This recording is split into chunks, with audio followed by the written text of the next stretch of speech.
আমি বার্মাকে হুঁশিয়ার করছি এবং জানিয়ে দিচ্ছি, জাতিসাপের লেজে পাও দিয়ে ঝগড়া করলে তোমাদের অস্তিত্ব বিলীন হয়ে যাওয়ার সম্ভাবনা আছে।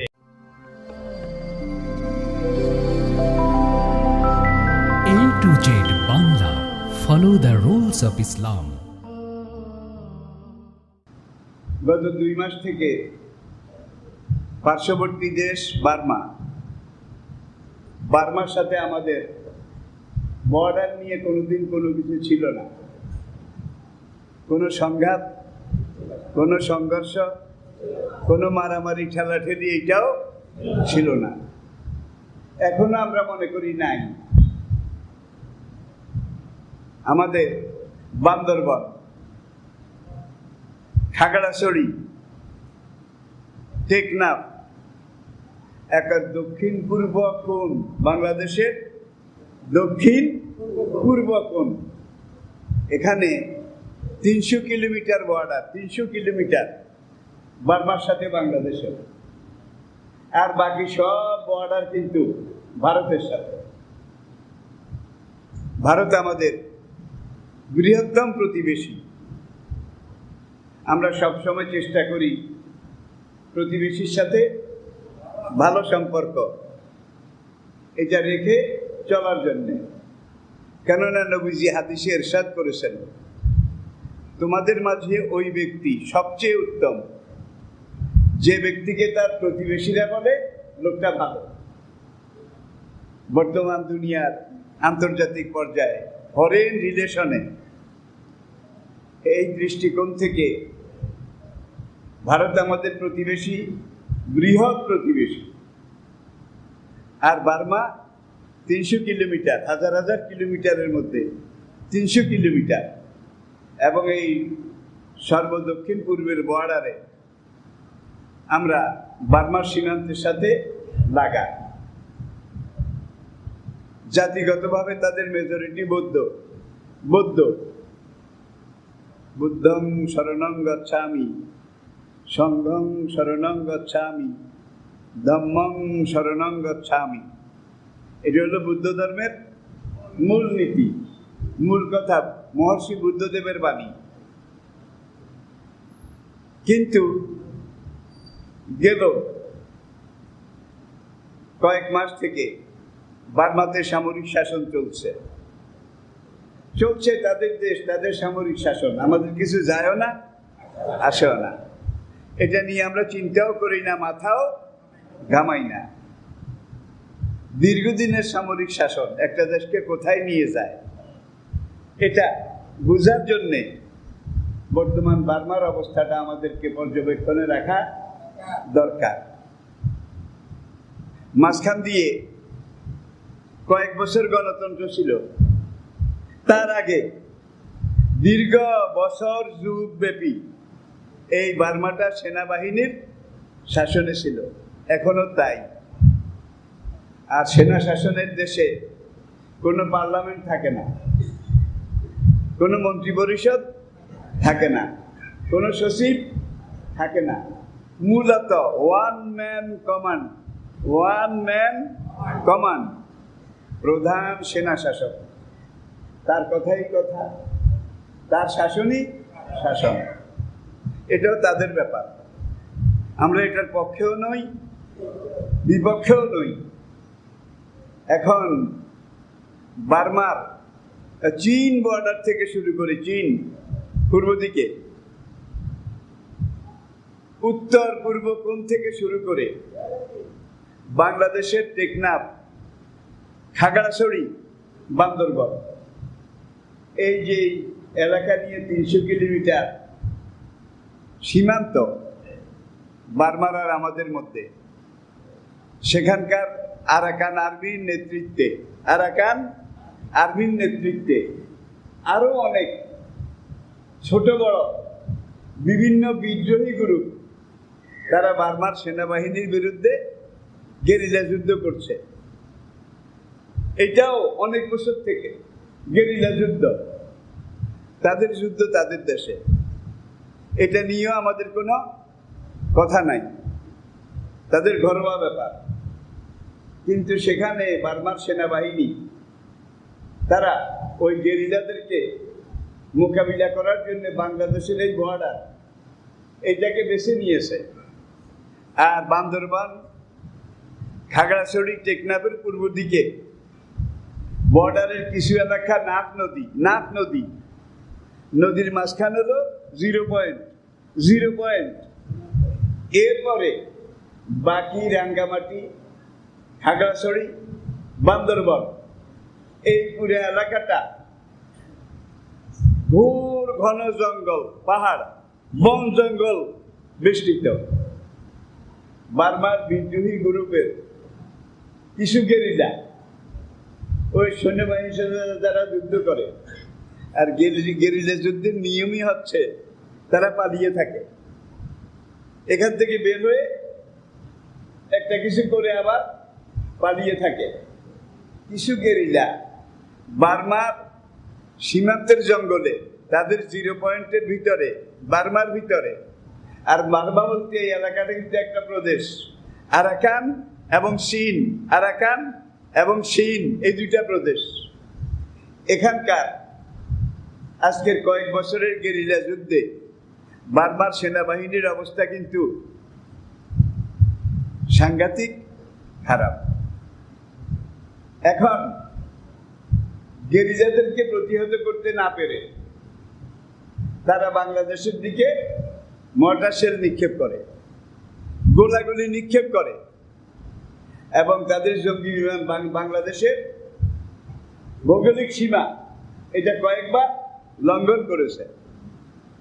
বাংলাদেশ রাজনৈতিকভাবে, সামরিকভাবে বিভিন্ন অ্যাঙ্গেলে এটার প্রতিবাদ করেছে, এখনো করছে। কিন্তু বার্মার সেনা শাসকরা এটাকে খুব একটা গুরুত্ব দেয় না, আমলও নেয় না। তারা চায়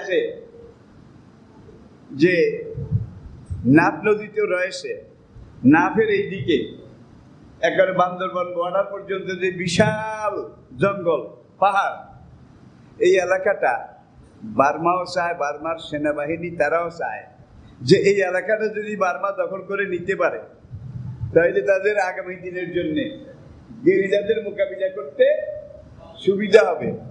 দেখেন টেকনাফ, এটা একেবারে পুরো এলাকাটা নাফ নদী বিভক্ত। টেকনাফের দিকে কোনো গোলা মারে না, কোনো ক্ষেপণাস্ত্র মারে না, মারে সবাই পাহাড় জঙ্গল এই এলাকাটার দিকে। এতে বোঝা যায় তারা এই এলাকাটাকে টার্গেট করেছে। আমরা শান্তিপ্রিয় জাতি, বিশ্বের বুকে মুসলমান সবচাইতে শান্তিপ্রিয়। আমরা শেষ মুহূর্ত পর্যন্ত ধৈর্য ধারণ করেছি, আমাদের সরকারও করেছে, আমাদের সেনাবাহিনীও করেছে, আমাদের জাতীয় করেছে। কিন্তু বারবার তারা আমাদের এলাকায় মর্টার নিক্ষেপ করে, আমাদের এলাকায় এইভাবে তারা সীমা লঙ্ঘন করে, যেটা আন্তর্জাতিক আইনের বিরোধী। আপনারা জানেন আমাদের পররাষ্ট্রমন্ত্রী তিনিও এই ব্যাপারে বক্তব্য রেখেছেন যে ধৈর্যেরও তো একটা সীমা আছে।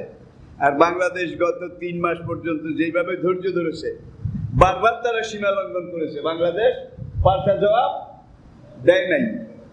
কিন্তু এখন আমার মনে হয় পাল্টা জবাব না দিলে হবে না। মাইজের উপরে ঔষধ নাই। তবে আমরা এটাও জানি আয়তনের দিক থেকে বার্মা বাংলাদেশের চাইতে 4 গুণ বড়। বাংলাদেশ ছোট্ট একটা রাষ্ট্র। বিশ্ব মানচিত্র খুললে বাংলাদেশ কোন জায়গায় এটা খুঁজে বের করাটাও মুশকিল। আয়তনে আমরা ছোট, কিন্তু জনসংখ্যার দিক থেকে বাংলাদেশ বিশ্বের 2য় মুসলিম দেশ, ঠিক কিনা বলেন? আর যেই দেশের মুসলিম দেশ, আমাদের দেশে অনেক যুবক তরুণ, অনেক ভাই, তারা হয়তো নামাজে গাফলতি করে, রোজায় গাফলতি করে, ইবাদতে গাফলতি করে। কিন্তু মুসলমান এমন এক জাতি, তারা দেশের জন্য জীবন দিতে সবাই আগে তৈরি। এই জন্য মুসলমানদের ইমানের বাস্তব রূপ, বাস্তব কথা। হুব্বুল ওয়াতনে মিনাল ঈমান, আমাদের নবী আমাদেরকে শিখিয়েছেন দেশপ্রেম ঈমানের অঙ্গ, ঠিক কিনা বলেন? এখন যদি সেখানে কিন্তু তার যুদ্ধাবস্থা বিরাজ করছে, যদি তারা আরো বাড়াবাড়ি করে, বারবার সাপের লেজে পাও দিয়ে ঝগড়া বাজাতে চায়, তাহলে বাংলাদেশ, এই দেশবাসী, আমাদের সেনাবাহিনী, আমাদের র্যাব, আমাদের পুলিশ, আমাদের প্রতিরক্ষা বাহিনী, তাদের সাথে আমরা জনগণও কাঁধে কাঁধ মিলিয়ে বার্মার এই ২০ দাঁত ভেঙ্গে দিতে হবে ইনশাআল্লাহ। এবং পুরো আরাকান, বার্মাতে যে আরাকানের অংশ, যদি বেশি বাড়াবাড়ি করে তাহলে বার্মার সে আরাকানের অংশ, এটাও ইনশাআল্লাহ বাংলাদেশের ভিতরে অন্তর্ভুক্ত করে আমরা ছেড়ে দেবো ইনশাআল্লাহ। আমরা সহজে ধরি না, মুসলমান সহজে ধরে না। ধৈর্য যদি ঘটলে যখন ধরে তখন আর ছাড়ে না, ঠিক কিনা বলেন? এখন আপনাদেরকে আমি উত্তেজিত করার জন্য কথাগুলো বলছি না, অবগতির জন্য। আপনাদের যদি জিনিসগুলো জানা থাকে, আমাদের বাংলাদেশে এই দিক থেকে একটা সেলও তো বার্মাতে গিয়ে পড়ে নাই, একটা গুলির কার্তুজও বার্মাতে গিয়ে পড়ে নাই। নো ম্যানস ল্যান্ড, এটি হলো বর্ডার। বর্ডারের এইদিকে কয়েক হাত জায়গা আছে, এইদিকে কয়েক হাত জায়গা আছে। এই জায়গার মধ্যে শত্রু হোক মিত্র হোক, নো ম্যানস ল্যান্ডে কাউকে গুলি করে মারা আন্তর্জাতিক আইনে নিষেধ। বার্মা এই নো ম্যানস ল্যান্ডে পর্যন্ত নিরীহ নাগরিকদেরকে গুলি করে হত্যা করেছে। তাদের বাড়াবাড়ি বড় বেশি চরম পর্যায়ে পৌঁছে গিয়েছে। আমাদের সরকারের পক্ষ থেকে, জাতির পক্ষ থেকে, আপনাদের পক্ষ থেকে, আপামর জনতার পক্ষ থেকে আমি বার্মাকে হুঁশিয়ার করছি এবং জানিয়ে দিচ্ছি, জাতি সাপের লেজে পাও দিয়ে ঝগড়া করলে তোমাদের অস্তিত্ব বিলীন হয়ে যাওয়ার সম্ভাবনা আছে। এই জাতি এমন জাতি, এই জাতি একবার যদি সাপের মতো ফনা উঁচু করে, এই জাতিকে পরাজিত করার ক্ষমতা দুনিয়ার কোন শক্তির নাই। এখানে আরেকটা জিনিস অনুধাবনযোগ্য, গায়ে পড়ে যদি ঝগড়া লাগায় তাহলে আমরা কি চুপ করে থাকবো? দুইজনে মারামারি লেগেছে, লাগার পরে এখন যার একটু শক্তি বেশি, আরেকজনের একটু তেড়ামি বিটকেমি বেশি, শক্তি যার বেশি সে দিছে একটা, দেওয়ার পরে এখন শক্তিহীন ব্যক্তি বলে আর যদি আরেকটা দেশ তোকে কিন্তু দেখায় ছাড়বো, সে দিছে আরেকটা, শেষ, আবার যদি দেশ টেস তাহলে কিন্তু। এখন বার্মা তো বারবার এইভাবে করেছে, কিন্তু শেষ আমি তাদেরকে আলটিমেটাম দিচ্ছি, আমার দেশবাসীর পক্ষ থেকে, বাংলাদেশের পক্ষ থেকে, বাংলাদেশের স্বাধীনতা সার্বভৌমত্ব এটাকে সংরক্ষণ করার জন্যে হুব্বুল ওয়াতনে মিনাল ঈমান, আয় হামারি জনমভূম আমি তুঝে ভুলতা নিহি। এই দেশের যুবকরা নামাজ পড়ে না, আবিজাবি খায়, কিন্তু যদি বলা হয় তোমরা জিহাদে নামো, আলহামদুলিল্লাহ তারা সব বাদ দিয়ে এই দেশের স্বাধীনতা সার্বভৌমত্ব এটার পক্ষে লড়ে যাবে ইনশাআল্লাহ। এবং যদি প্রয়োজন হয় কত ধানে কত চাল হয়, এটা বার্মাকে আমরা কড়াই গন্ডায় দন্তি একেবারে পর্যন্ত বুঝিয়ে দেবো, দন্তি ক্লান্তি পর্যন্ত বুঝিয়ে দেবো। খবরদার, গোখরা সাপ নিয়ে খেলা করলে তোমাদের পরিণাম ভালো হবে না। আমরা তৈরি আছি, আমাদের সেনা প্রধানও বলছে আমরা তৈরি আছি, সঙ্গে আমরা জনগণও তৈরি আছি। আপনারা কি একমত?